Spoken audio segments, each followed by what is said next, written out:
I think nowadays music is probably one of the easiest means to lose your moral sense. Music is audio pornography today. That's what it is.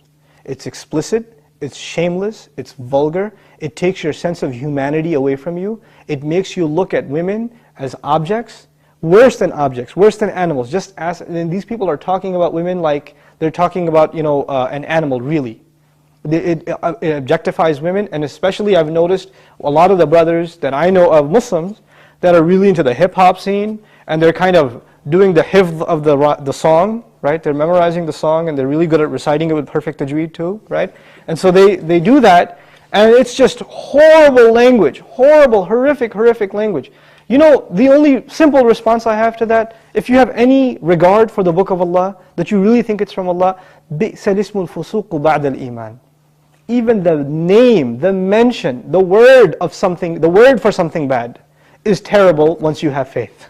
قُلْ لِعِبَادِي يَقُولْ الَّتِي هِيَ أَحْسَنُ. Tell my slaves to say that which is the best.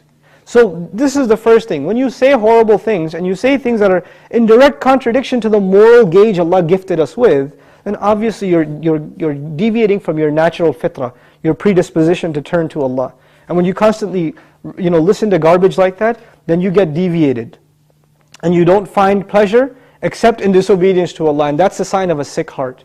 So one has to distance themselves from this. This is the first step. And I'll tell you, it's my personal analysis, you don't have to take it. But if a person finds listening to the Qur'an annoying, after they've been listening to hip-hop and this and that for a long time, and as soon as somebody puts the Qur'an on in the car, you know what to say? Oh man, turn that off, man, I don't want to, I just want to talk. And they immediately, they get a little annoyed when they hear the Qur'an. That actually means the shayateen have taken over. And they're constantly making waswas out of this person. Because what do the shayateen hate the most? They hate the Qur'an. Because this person has let the shayateen, the devils, into his heart, they start pinching at his heart when he hears Qur'an, and he says, I don't want to hear this. To let them out, the first thing you got to do is stop supplying them with fuel. This is fuel. This useless wasting of time, this is fuel for shaitan. They love that you waste your time. They love it. Because the one asset, the one piece of wealth Allah gave every human being is time. And what is music and TV and YouTube and Facebook and MySpace and like Twitter and whatever else?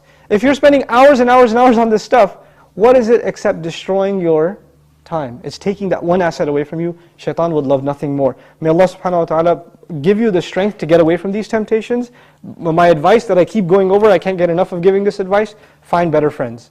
Find company that is not into these things and try to spend more time with them, and inshallah you'll wean yourself off of these habits. Bi-idhnillah.